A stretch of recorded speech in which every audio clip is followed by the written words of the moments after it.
Welcome students, welcome to Compusoft. आज हम start करने वाले हैं पाइथन के अंदर एक न्यू टॉपिक जिसका नाम है स्ट्रिंग। स्ट्रिंग वैसे तो आप जानते ही हो, स्ट्रिंग किसको कहा जाता है। स्ट्रिंग कहा जाता है एक टेक्स्ट को, वर्ड को, सेंटेंस को। तो पाइथन के अंदर स्ट्रिंग के अंदर हम कौन से फंक्शन स्टडी करने वाले हैं, कैसे उसको मैनेज करना है, कैसे इसको मैनिपुलेट करना है, ये हम सीखने वाले हैं। तो कैसे कोई फंक्शन इसको सपोर्ट करके इसके अंदर कुछ चेंजेस कर सकते हैं स्ट्रिंग के अंदर, वो हमें सीखना है। तो इस चैप्टर के अंदर हम ये सीखेंगे। Let's start the chapter. Python strings ये एक टेक्स्ट सीक्वेंस है जिसको कहा जाता है इम्यूटेबल ऑब्जेक्ट। जैसे कि हम लिस्ट भी पढ़ चुके हैं, टपल भी पढ़ चुके हैं, ये सारे इम्यूटेबल ऑब्जेक्ट है। List is mutable, tuple is immutable, and now string is also immutable object।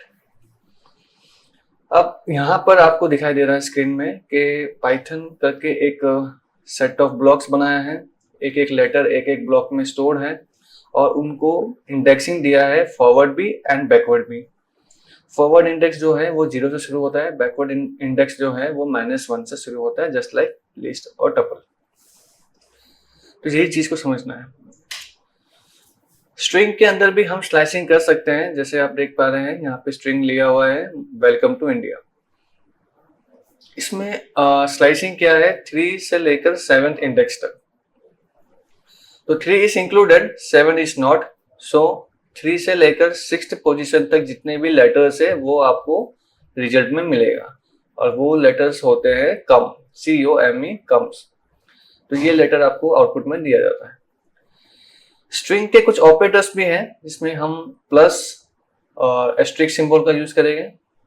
Plus का यूज होता है टू रेप्लिकेट, प्लस का यूज होता है to merge more than one string, और स्टार का यूज होता है टू रेप्लिकेट द स्ट्रिंग्स।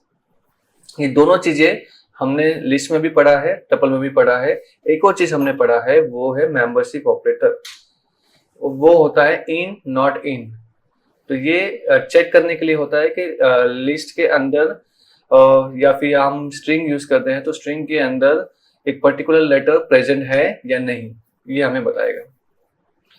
साथ साथ में हम फंक्शंस भी पढ़ने वाले हैं। अब फंक्शंस इसमें कितने हैं, लगभग 20 से या 25 के आसपास हैं। ये सारे फंक्शंस हमें देखने हैं, प्रैक्टिकल करके देखना है, तभी हमें समझ में आएगा। तो let's start with the practical. तो सबसे पहले हम यहाँ पे एक नई फाइल बनाते हैं, नाम दे देते हैं string1.py। तो यहाँ पे हम स्ट्रिंग यूजर से पूछ के भी बना सकते हैं या फिर प्री डिफाइंड स्ट्रिंग भी हम ले सकते हैं। तो मैं यहाँ पे ले लेता हूँ सपोज ST, और यहाँ पे हम डबल कोट या सिंगल कोट कोई भी लिख सकते हैं, वेलकम टू कॉम्प्यूसॉफ्ट।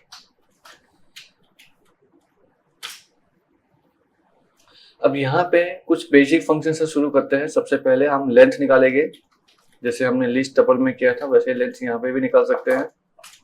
तो लेंथ निकालने के लिए मैंने प्रिंट लिखा है, यहाँ पे लेंथ लिखा। len is the name of the function, जिससे हमें लेंथ मिल जाएगी। एक बार रन करके देखते हैं। This is the output, hope you understood. तो लेंथ जैसा हमें मिला है, ऐसे और भी फंक्शंस हैं। काउंट, अब पर्टिकुलर लेटर को हम काउंट करेंगे, जैसे कि ओ को काउंट करते हैं, ओ लेटर कितनी बार प्रेजेंट है। तो how to write count function in string.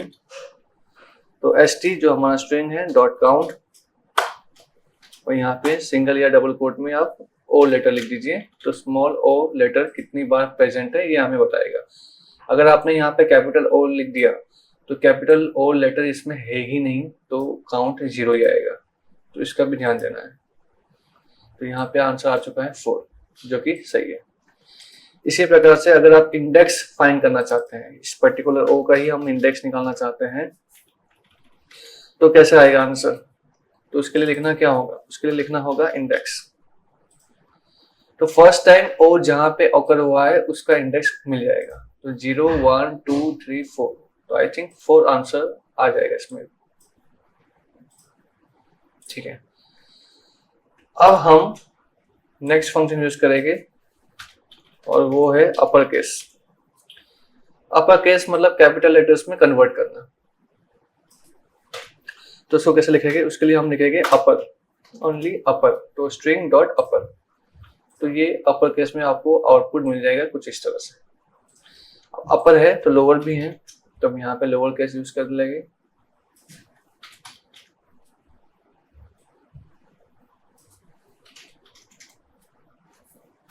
ठीक है, देख लेते हैं output, working fine. Now what is the next function? Next function हम देखेंगे टाइटल। टाइटल केस कह सकते हैं इसको। अब टाइटल केस फंक्शन क्या होता है? Each and every word of the sentence will be in a capital. देखिए, first letter of every word, जैसे W, T, C, ये सब कैपिटल लेटर्स में आपको दिखाई दे रहा है। ठीक है, नेक्स्ट फंक्शन है कैपिटलाइज। कैपिटलाइज, अब ये फंक्शन क्या करेगा? ये सेंटेंस का जो फर्स्ट लेटर है वो ही कैपिटल करेगा। अब वेलकम टू कॉम्प्यूटर शॉप में जो W है वो ही कैपिटल होगा, बाकी सब स्मॉल रहेगा। ये होता है कैपिटलाइज। नेक्स्ट,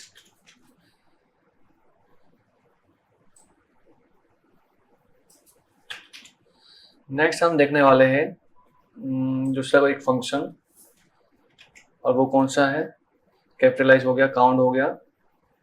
इंडेक्स और फाइंड ये दोनों सेम ही होता है, बट डिफरेंस सिर्फ इतना ही है कि इंडेक्स में अगर आपने कोई डेटा फाइंड किया और वो नहीं मिला तो ये एरर देगा, और फाइंड में अगर डेटा नहीं मिला तो ये कुछ अननोन नंबर या कुछ दे देगा वैल्यू।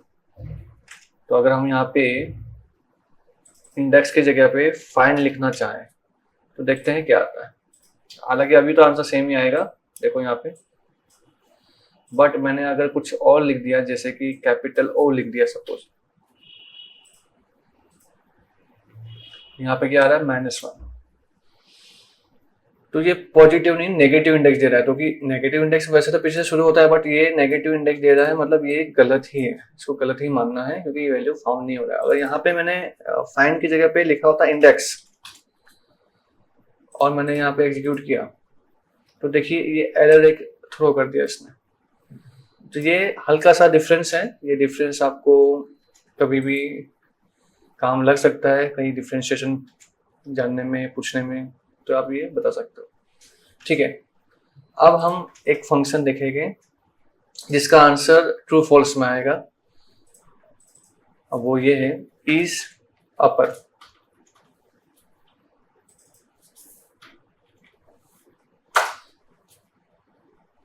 तो ये हमें बताएगा कि आपका स्ट्रिंग अपर केस में है या नहीं।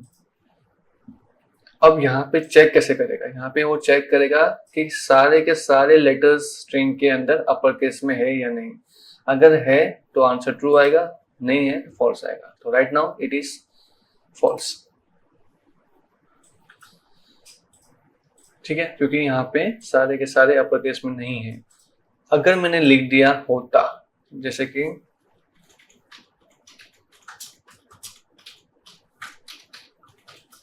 ये मैंने सारे के सारे अपर केस में लिख दिए, अब मैं रन करके देखता हूँ तो देखिए यहाँ पे आ गया ट्रू। तो इस तरह से वो काम कर रहा है, तो ये आपको समझना है। तो एक बार इसको वापस पहले जैसा कर देते हैं। हाँ ठीक है, अब इस अपर है तो इस लोअर भी होगा, जाहिर सी बात है, तो वो भी आप लिख ही दीजिए यहाँ पे।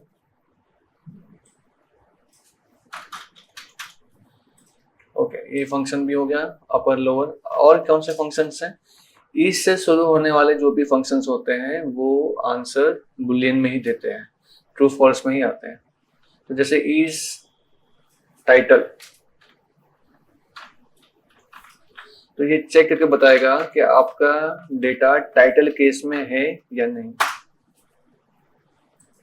अभी तो नहीं है, वैसे फॉल्स ही आएगा। क्यों नहीं है? क्योंकि टी इज नॉट कैपिटल। अगर टी कैपिटल कर दो ना, बस हो गया मेरा टाइटल केस। बाकी सब तो फर्स्ट लेटर इस वर्ड का कैपिटल है। और क्या होता है? नेक्स्ट बुलियन फंक्शन ये है हमारा स्टार्ट्स विथ। तो अगर हमें चेक करना है कोई पर्टिकुलर स्ट्रिंग इस लेटर से शुरू हो रहा है कि नहीं, इस वर्ड से शुरू हो रहा है कि नहीं, तो वो जानने के लिए तो यहाँ पे आप लिख दीजिए स्टार्ट्स विथ, और मैं यहाँ लिख देता हूँ वेल।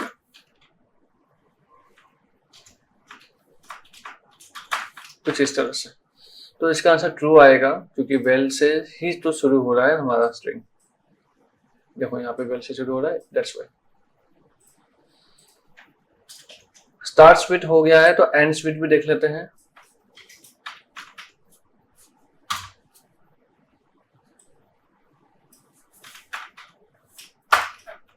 अब एंड्स विथ वेल करूंगा तो आंसर फॉल्स ही आएगा ऑब्वियसली। तो ये ठीक है, सही दे रहा है। तो ये फंक्शन भी हमारा हो चुका है। इस एल नम लिखा हुआ है तो इसको भी हम करवा देते हैं। उससे पहले मैं इज अल्फा बताऊंगा। इज अल्फा फंक्शन क्या करता है? इज अल्फा फंक्शन आपको चेक करके बताएगा कि आपके स्ट्रिंग में सारे के सारे अल्फाबेट्स हैं या नहीं। तो यहाँ ब्रैकेट में कोई लिखना नहीं होता है, तो इसका आंसर राइट नाउ फॉल्स आएगा। क्यों? क्योंकि स्ट्रिंग के अंदर अल्फाबेट्स तो है लेकिन स्पेस भी तो है। स्पेस इज नॉट अल्फाबेट, उसको एक सिंबल्स में काउंट किया जाता है। सो अगर स्पेस नहीं होता तो we can say it is alphabet. देखिए यहाँ पे आंसर फॉल्स आया। अब जैसे ही मैं यहाँ से स्पेस हटा देता हूं तो कोई स्पेस नहीं है, सारे के सारे अल्फाबेट्स है, कैपिटल स्मॉल कोई भी हो, अल्फाबेट तो अल्फाबेट ही होता है। तो आंसर आ गया है इस तरह से। इस डिजिट, सारे के सारे डिजिट्स होने चाहिए, सारे के सारे, नॉट सिंगल कोई, जो कि है ही नहीं, ऑब्वियसली फॉल्स ही है। ठीक है। इस अल्फा न्यूमेरिक, ये एल नम का मतलब है अल्फा न्यूमेरिक। तो अगर मुझे अल्फा एंड नंबर दोनों अलाउ करने हैं, दोनों होने चाहिए, तो एल नम लिख सकते हैं इस तरह से। राइट नाउ क्या आएगा? फॉल्स, सॉरी ट्रू आया। क्यों ट्रू आया? क्योंकि अल्फाबेट नंबर दोनों में से कोई भी चलेगा, दोनों चलते हैं, लेकिन राइट नाउ अल्फाबेट्स है तो भी चलेगा। अगर इसमें मैं नंबर्स लगा देता हूं, जैसे 2025 लगा दिया, तो भी यह ट्रू ही रहेगा। देखो, तो इस तरह से इसका वर्किंग है। और क्या क्या फंक्शंस हैं, जैसे कि इससे शुरू होने वाले फंक्शंस हैं, जैसे कि इस स्पेस। अब इस स्पेस का क्या रोल है? इस स्पेस चेक करेगा कि स्ट्रिंग के अंदर स्पेस है कि नहीं। अब स्ट्रिंग के अंदर नहीं, एक्चुअली स्ट्रिंग स्पेस है कि नहीं। अगर आप बीच में कहीं पे स्पेस करोगे तो उसको तो आप फॉल्स ही मान लो, वो फॉल्स ही रहेगा। अगर आपने ये पूरे स्ट्रिंग में सिर्फ स्पेस ही लिखा है, इस टाइप से कुछ, तो ये आंसर ट्रू देगा। देखो, तो ओनली स्पेस अगर होता है आपके पास, जो कि बहुत रेयरली होता है, बट ठीक है। एक है swap case. Swap case actually right now it is not working, हालांकि इस पीडीएफ में है, बट ये काम करता है कि नहीं I don't know, just it is working है। ठीक है। स्वैप केस ये ट्रू फॉल्स में नहीं देगा, ये कन्वर्जन है। ये हम चाहे तो इसको यहां से हटा के यहां कहीं पर रख देते हैं। ये हमें स्वैप केस का एक्चुअली मीनिंग क्या होता है? जो कैपिटल है वो स्मॉल हो जाएगा, जो स्मॉल है वो कैपिटल हो जाएगा, इंटरचेंज। ठीक है, देख लेते हैं। स्वैप केस ये रहा, देखो, जो हमारा ओरिजिनल स्ट्रिंग है उसको देखो और इसको देखो। कैपिटल में था W, वो हो गया स्मॉल, बाकी जब स्मॉल था तो वो हो गया W, और सॉरी कैपिटल। ठीक है, तो इस तरह से आपको समझना है। ओके फाइन, आगे के फंक्शन देखते हैं थोड़ा सा। लेंथ हो गया है, लोअर अपर हो गया है, स्टार्ट विथ हो गया, स्वैप केस हो गया। एल स्ट्रिप आर स्ट्रिप क्या है? एल स्ट्रिप का मतलब होता है लेफ्ट स्ट्रिप और आर स्ट्रिप का मतलब होता है राइट स्क्रिप्ट। तो स्ट्रिप का मतलब होता है एक्स्ट्रा डेटा। तो extra data from left side या राइट साइड से अगर आप रिमूव करना चाहते हैं तो ही यूज कर सकते हैं। तो फॉर एग्जाम्पल मैं एल स्ट्रिप बता देता हूँ। एल स्ट्रिप में मैंने लिखा st.l स्ट्रिप। तो अगर मैंने यहाँ पे स्टार्टिंग में लेफ्ट साइड, बीच में नहीं, लेफ्ट साइड में अगर बहुत सारे स्पेस है तो आउटपुट में वो स्पेस हट जाएगा। देखो यहाँ पे स्पेस हट गया है, तो यहाँ जैसे स्पेस आ रहा था सब में, यहाँ स्पेस नहीं आ रहा है, मतलब उसने रिमूव कर दिया। अगर आप स्पेस की जगह कुछ और भी रखते हो तो भी चलेगा, जैसे कि मैंने यहाँ पे बहुत सारे एट लगाए, तो यहाँ पे मेंशन करना होगा that you want to remove only at from the left side. देखिए यहाँ सारे एट आ रहे हैं, यहाँ पे नहीं आ रहे हैं। तो ये एल स्ट्रिप की बात हो गई। सिमिलर आपको आर स्ट्रिप, राइट साइड से डेटा हटाना है तो आर स्ट्रिप लिख सकते हो। और ये मान लीजिए राइट साइड में होता तो वो रिमूव हो जाता। देखिए यहाँ पे राइट साइड से नहीं, लेफ्ट साइड से रहेगा, यहाँ पे लेफ्ट साइड से हट गया है, राइट साइड में रहेगा, इस हिसाब से। नेक्स्ट क्या है? नेक्स्ट फंक्शन है स्प्लिट। अब स्प्लिट का मीनिंग ये होता है डिवाइड करना, टुकड़े करना, पार्ट करना। वही चीज हम करने वाले हैं यहाँ पे। तो उसके लिए स्ट्रिंग को थोड़ा सा बेटर बना देते हैं। तो ये हमारा स्ट्रिंग है, इसको स्प्लिट करना है। तो एक काम करते हैं, इन सबको कमेंट कर देते हैं एक साइड पे। तो यहाँ पे एक वेरिएबल ले लेते हैं हम, सपोज a, और यहाँ पे हमने लिखा st.split। तो इसका आंसर a में रखा है संभाल के, और a को करते हैं प्रिंट। तो होगा क्या? Welcome to Compusoft. ये 3 वर्ड इसमें सेपरेट होके एक लिस्ट बन जाएगी। देखिए इस टाइप से। तो जब भी हमें इस तरह से स्ट्रिंग को एक वर्ड टू वर्ड सेपरेट करके लिस्ट बनाना हो तो हम यहाँ पे स्प्लिट यूज करेंगे। स्प्लिट का अपोजिट होता है ज्वाइन। तो अगर आपके पास लिस्ट अवेलेबल है, इसको कमेंट कर देते हैं अभी के लिए। तो अब मैं एक लिस्ट बना रहा हूं और उसको हम फिर स्ट्रिंग में कन्वर्ट कर देंगे। जैसे कि मैं यहाँ लिख रहा हूं टुडे इज संडे। हालांकि आज संडे नहीं है, बट मैंने लिख दिया है टुडे इज संडे। इसको मुझे स्ट्रिंग में कन्वर्ट करना है। तो मैंने एक्स लिया हुआ है, पहले मैंने लिखा एक्स स्पेस कुछ कोट में, डॉट लिखना है, फिर लिखना है ज्वाइन और फिर ब्रैकेट में लिस्ट का नाम। प्रिंट कर दीजिए एक्स को, you will get the answer. Let's see. देखिए टुडे संडे एक स्ट्रिंग बन के आ चुका है।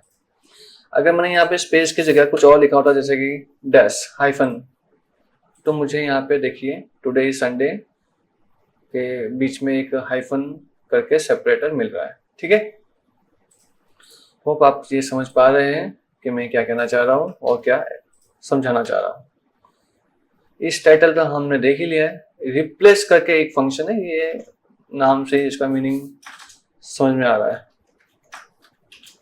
तो अगर आपको रिप्लेस करना है तो आपको पहले यहाँ पे बताएंगे कि क्या रिप्लेस करना है और नया क्या रखना है उसकी जगह पे। तो मैंने लिखा st.replace, नॉट दिस रिप्लेस। तो यहाँ पे हम बताएंगे कि we want to change, suppose Compusoft को रिप्लेस करते हैं और उसकी जगह पे मैं लिख देता हूँ यहाँ पे सूरत। ठीक है, तो आंसर क्या आएगा? वेलकम टू कॉम्प्यूसॉफ्ट की जगह पे वेलकम टू सूरत आ जाएगा। तो इस तरह से हमने रिप्लेस का यूज किया। आप चाहो तो यूजर से इनपुट लेके भी चीजों को, वेरिएबल को यूज कर सकते हो। Okay, now these are the few questions for you to do the practice, and if you face any doubt, any problem, you may ask freely. तो होप आपको सब कुछ अच्छे से समझ में आ गया होगा। आने वाले वीडियोस में और भी चीज़ें सीखेंगे, समझेंगे। तब तक के लिए goodbye and take care.